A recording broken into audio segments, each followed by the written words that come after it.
Hi, it's Joe Gleason with another week and another edition of Fed Friday with my co-host Tom Gleason back in the frigid, cold Chicago, Illinois. And how you doing? How's today going? It's frigid and cold. We had a big storm yesterday, but yeah, it's spring is here, April showers. So yeah, it's going well overall, and it was good to get a visit in with you over the weekend and see each other face. We should have done one of these We should have done together. it live in person. Together, yeah. So what are we going to talk about today? Well, we've had a lot of things changing very quickly in a lot of different ways for folks. Just how the cheese has moved, if you will. The cheese has moved in some of the areas that it has moved in, and how the economy is changing, and just some of the things and some of the steps you can take to get ahead of it all. So let's jump right in. Under this idea of the cheese has moved, Joe. I know we were talking about this before we started, but it's not just, with all the upheaval with DOGE, but we're starting to see some pretty glaring things with the economy with tariffs and all these things coming in. Let's just talk about the elephant in the room. The Dow Jones is down 1,400 points as of right this moment that we're recording. So the Trump tariffs, there's some new implementing of the tariff information coming out, and so that has impacted investor confidence, and it's impacted the stock market. So we're seeing some pretty alarming. I mean, this is another thing we just chatted about as we were coming on. The headline, and we're not trying to be like Chicken Little. What we're doing here is we're trying to be very candid and blunt with the people who are taking the deferred resignation, the fork in the road, and of those people, the ones that aren't going to go work in the private sector, the ones who are going to be retiring, right? So as you go into retirement, right after this deferred buyout, resignation, your retirement funds are going to be impacted. So we're talking to you and about how you're positioning your retirement funds. This is from marketwatch.com. They say, as their headline, they say, Trump's tariffs, and I quote, are worse than worst case as investors brace for stock market rout. Right. So there's a lot of folks using the D word, depression. Right. And again, not trying to be overly sensational here. I want to be. But it's also important not to have recency bias. So just because we haven't seen something in our lifetime doesn't mean it can't happen. Exactly. And we don't have a crystal ball to say for sure or not. But what's the advice would be to have a plan in place and to be in a position to either have protected your assets or at least have a plan and all that sort of thing. So that's what I guess we're trying to convey in part is, it's now's the time to really evaluate where everything's at and what the next steps might be. Yeah, and I think that most people would say like getting to a little bit more of a defensive position for those of you who've been riding the crest of the bull market and the growth that we've had while you're in your accumulation phase, which we've talked about in some of our previous episodes about the pivot between an accumulation phase and the sort of paradigm shift that you have from accumulating to then going to retirement and then taking distribution. So you're no longer putting those monies in. You're no longer just waiting until the day you retire. Now you're there, right? And so because those defensive tools can change. So now they're in a good spot with some of the tools that might be at our disposal. But with all the upheaval that's going on, rates could change. Everything can change and fluctuate. And so just being in a position to know that you took advantage of the best available opportunities in that type of instrument, right? So I guess I would say another way to say that is let's take a fresh look at what you've done, and so some of the strategies and planning that you've done to get to retirement, or if you are in retirement, some of the things that you've done to sort of keep the income pace and to make sure that you're not depleting your funds. Some of the things that you've done have worked fabulously, and looking backwards, you should pat yourself on the back and say, kudos, good job. But perhaps the cheese, again, has moved, and that we could look at some strategies and some ideas to, get defensive, prevent losses, maybe even help recapture back some of your losses, and then set up an income plan that you can rely on, that is predictable and that so rather than hope so. Yeah, and it's reliable, predictable, and not doing anything is basically making a decision too. So Yeah, I love that you said that. If you've talked to us and you're watching our video and you've spent a few calls with us or appointments together, and we've gone through some ideas, and it's kind of just to think about it. I don't know. Again, not to be doom and gloom, but just call me in 3 months or 6 months. But to be authentic and say, hey, look, we're just giving. What I don't want is 3 to 6, 12, whatever, for people to go, gosh, I wish I would have done X, Y, Z and had a plan, because things really got swept out from underneath my feet. The job thing changed, the market changed, and now I'm behind the 8 ball. We're trying to inform and educate and provide as many, just ideas that can maximize your potential for success and retirement. So not doing anything is a decision. Is a decision for sure. So I'll tell a story about that. We both got into the industry about the same time.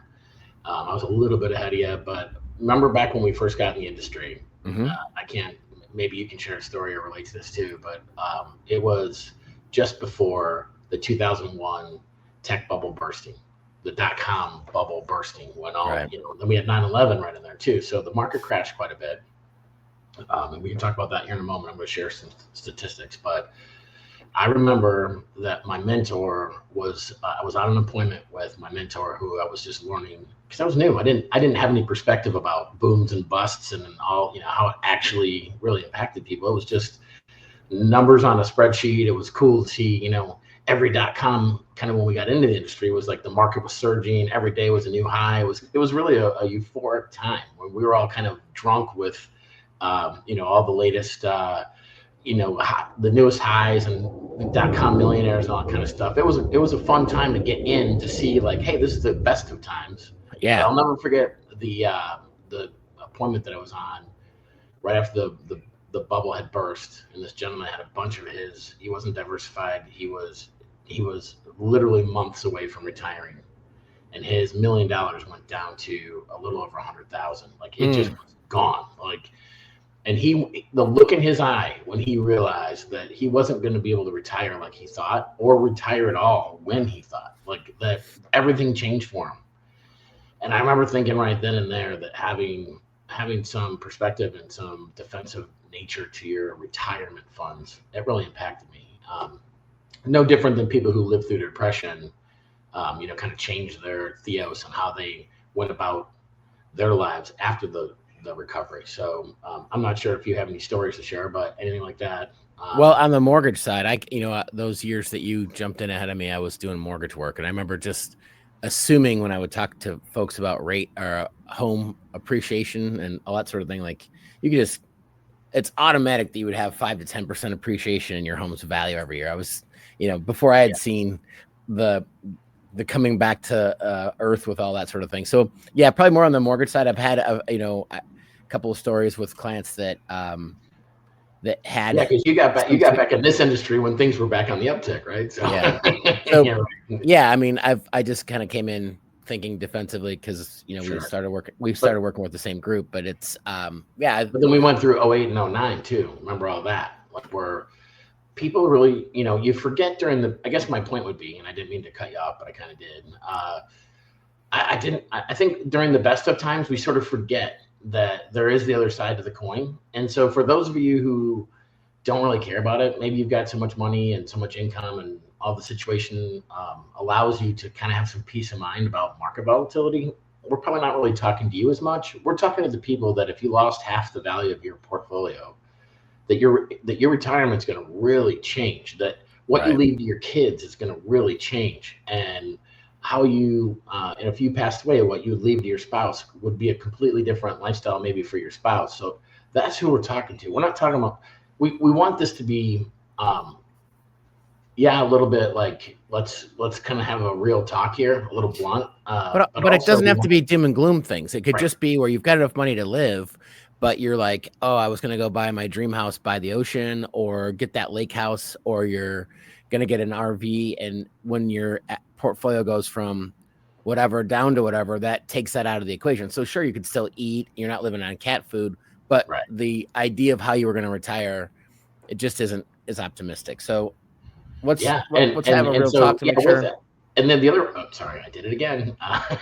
The other part of that equation is that in the sort of like blunt real talk part of this, the other side of this, I'm not just coming in here and saying scare, fear, all this, and then walk away with no strategies and solutions. We do have strategies and solutions, and but the time is to use those is going to be better now, and so taking action, because they're changing. The 10-year Treasury is coming down. They're lowering that. So some of the safe money options, Right. a lot of that's the chassis for a lot of safe money options. And so when the rates on that go down, a lot of the other things we've been talking to folks about doesn't mean they go away. It doesn't mean they aren't an option, but they may not be better, and very likely won't be better than they are right now today. So kind of in that perfect storm of like take advantage of those higher rates before they come down and before the market continues to have potential challenges.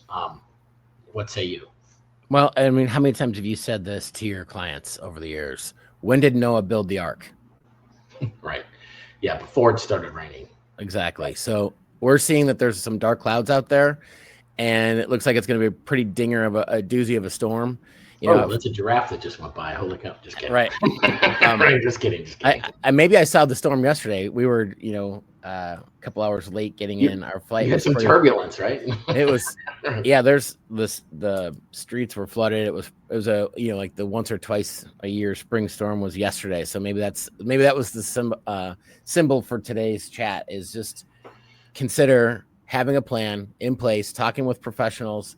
I no disrespect to your coworkers around the water cooler that tell you what they did or their sister knows somebody that did something. We're federal retirement consultants. We do this. We're FINRA certified to have this conversation with you. Right. And we are going to give you a no obligation assessment of where your situation is, pros and cons. Yeah. And like our website says, we were raised by our grandparents in a rural community. I do have, you can laugh if you want, but kind of an aw shucks, like look you in the eye and tell you for better or worse how it's going to be. I have, we're here to help. We're not here to like twist arms or make things hard on you. So that's it.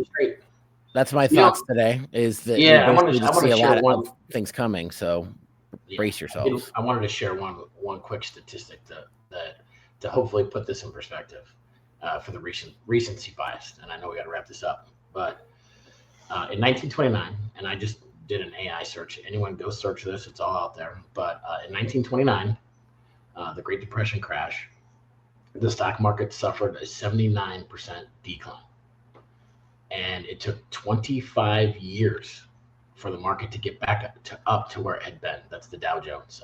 So for those of you who think, oh, it'll come right back up, usually, I guess you could look back at COVID when it came back in like 5 months. Yeah.